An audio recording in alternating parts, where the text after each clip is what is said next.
I want to say something about the debate in the US today over anti-Semitism. I was a little ambivalent about this because the most important story right now, I think it should go without saying, is the destruction of Gaza, the mass slaughter there. But adjacent to that is this conversation about anti-Semitism in the US. I engaged in that conversation myself to some degree with a piece that just came out in the New York Times. Franklin Foer, my old colleague in the New Republic, had a cover story in the Atlantic. And I think it's important to engage that conversation, partly because anti-Semitism is a genuine problem, but also because if we don't talk about anti-Semitism in the right way, it seems to me, then the conversation about anti-Semitism becomes a way of not having to face what's happening in Gaza. So it seems to me, to some degree, one has to engage with this conversation of anti-Semitism to try to say how to talk about it and how not to talk about it, precisely so it doesn't become a way of evading the reality of the horror in Gaza. So I want to try to suggest kind of 6 ways that I think are important to think about and not to think about anti-Semitism. The first is, which might be obvious, but I think is not some ways not said clearly enough, is that the rise in Israel-related anti-Semitism that we're seeing in the United States is related to this war. There are 3 academic studies, one in the US, one in Belgium, one in Australia, over the last 20 years, all show a strong correlation between substantial Israeli military operations that kill a lot of Palestinians and rise in reported anti-Semitic incidents. Now, this is not to say that Israel is responsible for people who take out their anger against Israel on Jews. It's not. Israel is responsible for the Palestinians it kills, but it's not responsible for people who take out their anger on Israel against ordinary Jews. Just like Hamas is responsible for the Israelis it killed on October 7th, but Hamas is not responsible for the violent actions that have been taken against Palestinians in the United States by people who might have been inflamed by what Hamas did. And for that matter, Chinese Americans or Asian Americans are not responsible. The Chinese government is responsible for many, many terrible things, but the Chinese government is not responsible for the fact that during COVID, some people took out their anger against the Chinese government on Asian Americans in the United States. But it is just worth saying that, that if the war were to end, and the Israeli military were to stop killing so many Palestinians, likely the number of reported incidents of anti-Semitism would go down. Again, we have academic evidence that shows a pretty strong correlation here. The second point I want to make is that if we want to fight against this Israel-related anti-Semitism, and try to show and make it clear that it's unacceptable to take out your anger against Israel, against Jews, we need to make a distinction between the Israeli government, its actions and its character, and Jews. We make it clear they're not the same thing, just as we would make it clear that Muslims are not responsible for the actions of Iran or Saudi Arabia or Hamas, and Chinese Americans are not responsible for what China does, because to support a government is a political choice. And a religion or an ethnicity is something very different. And so that distinction is really, really important to make. And it's important to make to fight against Israel-related anti-Semitism. And we have the problem that many establishment American Jewish organizations don't want to make that distinction. They don't want to distinguish Jewishness or Judaism on the one hand from Israel and Zionism on the other, because they want to suggest that there's something that's being a Zionist or supporting Israel is inherent in being Jewish. Now, it is true that a majority of American Jews, majority of Jews around the world, I think would identify as supporting Israel, identify as Zionist, although they might mean different things by that. But just because a majority of people make that choice doesn't mean it's an inherent part of what it means to be a Jew. And if you say it is an inherent part of what it means to be a Jew, you're actually contributing to exactly the conflation, it seems to me, that makes Jews in the US and in other parts of the world less safe, because it makes it harder to maintain the distinction between Israel and Jews, and harder to tell people that it is unacceptable for them to take out their anger against Israel, its actions, even its state ideology, and Jews.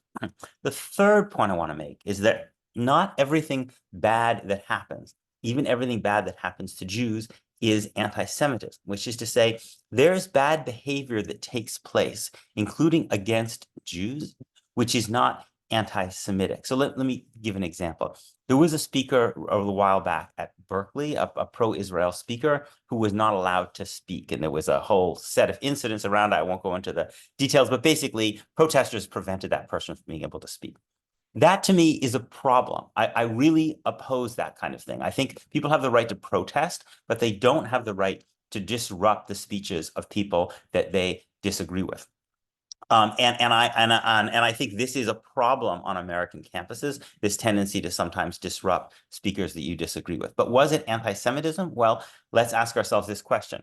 If that pro-Israel speaker had been Christian or even Muslim and not Jewish, would the same thing have happened? Yes, I think the same thing would very likely have happened. That a Christian evangelical speaker defending Israel's war in Gaza, I think it's very likely that person also would have been disrupted. So my point is that the disruption of that speech, the inability of that person to be able to speak, was wrong. It was illiberal. It was an attack on free speech. I think that the people who do that should be punished, but it wasn't anti-Semitism. And I think that's particularly important because one of the things that we're seeing on college campuses, in addition to some genuine anti-Semitism, is a kind of social exclusion that's happening towards Zionist students. And the social exclusion against Zionist students, I think, is not fundamentally different from the kind of social exclusion that you see that anti-abortion students or Republican students, students who have political views that are out of the mainstream in very progressive campuses, just like it's not only pro-Israel speakers who get disrupted.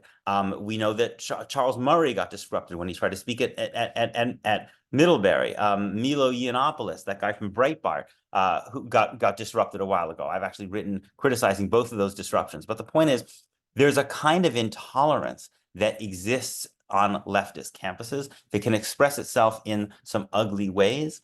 And I think it should be treated as a concern, but it doesn't mean it's anti-Semitism. That's not to say there isn't also anti-Semitism, but I think it's important to keep these two things separate. A fourth, anti-Semitism and the fact that there is an increase in anti-Semitism does not mean that Jews in America are oppressed. This is a point that Shaul Megid makes in his wonderful book, The Necessity of Exile. And it's an important thing to remember, which is to say, there is a rise, I think, in anti-Semitism. What there is not is state-sponsored oppression of Jews. We don't have, Donald Trump has made some anti-Semitic remarks, but we don't have politicians in either party suggesting that Jews should not be treated equally with other people. And that puts Jews in a different place, actually, than I think Palestinians or Muslims, which is to say there's rising anti-Semitism and there's also rising Islamophobia and there's rising anti-Palestinian racism.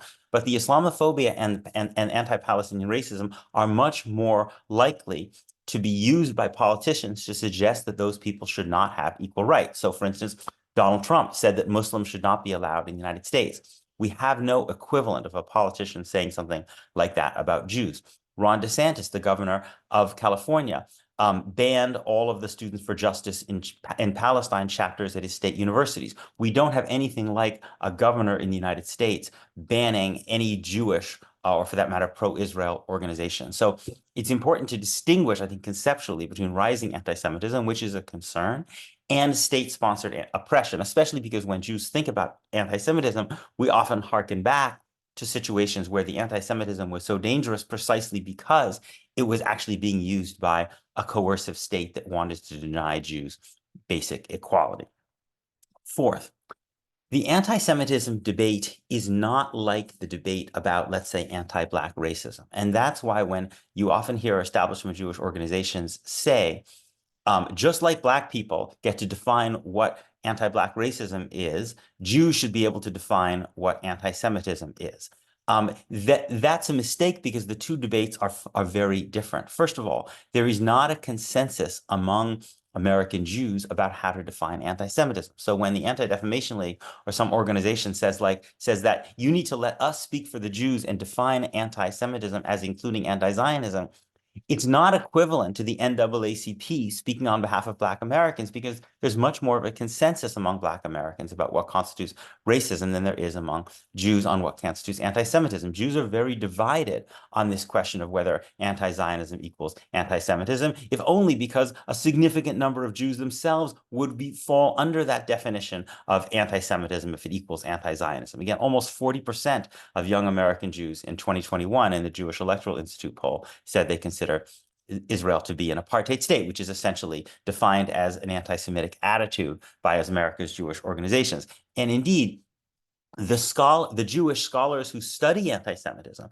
tend to not have the same definition as the establishment Jewish organizations. So when you say you need to listen to the Jews, what these organizations are saying is listen to us. And oftentimes they're saying don't listen to the actual Jewish experts who have made the study of anti-Semitism their field. One of the kind of comic things that's been playing out on university campuses is that when the universities try to appoint Jewish scholars to these new anti-Semitism commissions they're creating, when they try to appoint Jewish scholars who study anti-Semitism, like Derek Pensler at Harvard or Ari Kelman at Stanford, it produces a huge furor from these Jewish organizations and from donors who have no scholarly background about anti-Semitism, because the Jewish scholars don't define anti-Semitism the same way that these Jewish organizations or the Jewish donors who tend to be in line with those organizations do.